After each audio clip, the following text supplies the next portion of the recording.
सूरह अल फातिहा कुरान की पहली सूरह है। इसमें कुल 7 आयतें हैं, जिसमें अल्लाह के बताए रास्तों पर चलने, उसकी ताकत और गुनाहों से माफ़ी की दुआ शामिल हैं। हम हर नमाज में इस सूरह को पढ़ते हैं। इसी बात से आप अंदाज़ा लगा सकते हैं कि यह सूरह कितनी मुक़द्दस सूरह है। सूरह फातिहा मक्का में नाजिल हुई, जबकि कुछ का मानना है कि यह मदीना में नाजिल हुई।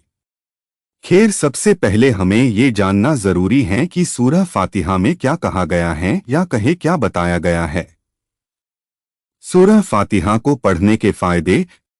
यह हर नमाज में पढ़ने वाली सूरह है, जिससे शख्स अल्लाह के करीब रहता है और कई इनामों का हकदार बनता है। सूरह फातिहा पढ़ने वाला शख्स हर तरह की बीमारियों से महफूज रहता है। ये सूरह हमें बीमारियों से बचाती हैं। ये सूरह हमारे दिल को मजबूत रखती है, हमारे दिल में मौजूद नफरत और गुस्से को बाहर निकाल देती है।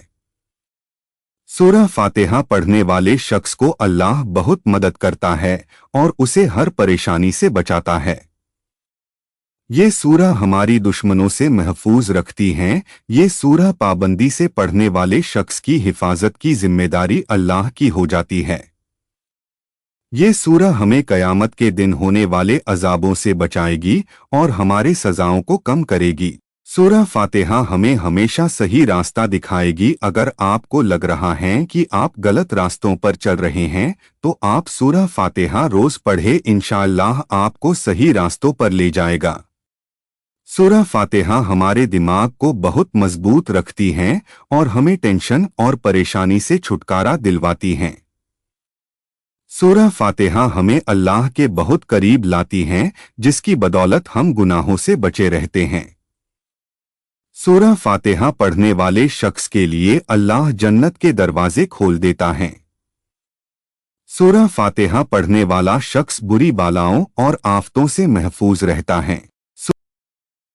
सूरह फातिहा के अमल। रिज्क में बढ़ोतरी और दूसरों से बेनियाजी के लिए। जो शख्स रिज्क में बढ़ोतरी और लोगों के सामने हाथ फैलाने से बचना चाहता है, उसके लिए ये वजीफा मुफीद है। रोजाना ईशा की नमाज के बाद 28 बार सूरह फातिहा पढ़े। नजला व जुकाम का इलाज। अगर कोई नजला व जुकाम से परेशान है तो इंशाअल्लाह ये वजीफा मुफीद है। 3 बार सूरह फातिहा पढ़े, फिर मरीज पर दम कर फूंक दे। कुरान मजीद याद न होना।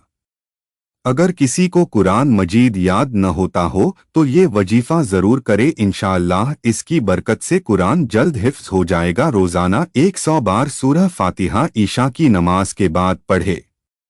कैंसर का इलाज।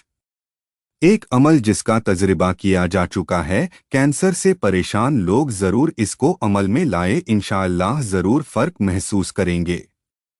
ये वजीफा फजर की सुन्नतों और फ़र्ज से पहले यानी फजर की सुन्नतों और फ़र्ज के दरमियान करे। 41 बार सूरह फातिहा पढ़े, फिर पानी पर दम करके मरीज को पिला दे। पूरे साल अमन और तंगदस्ती से हिफाजत। जो शख्स सूरह फातिहा को रमज़ान की पहली रात में 41 बार पढ़े, वो पूरा साल अमन और हिफाजत और तंगदस्ती से बचा रहेगा।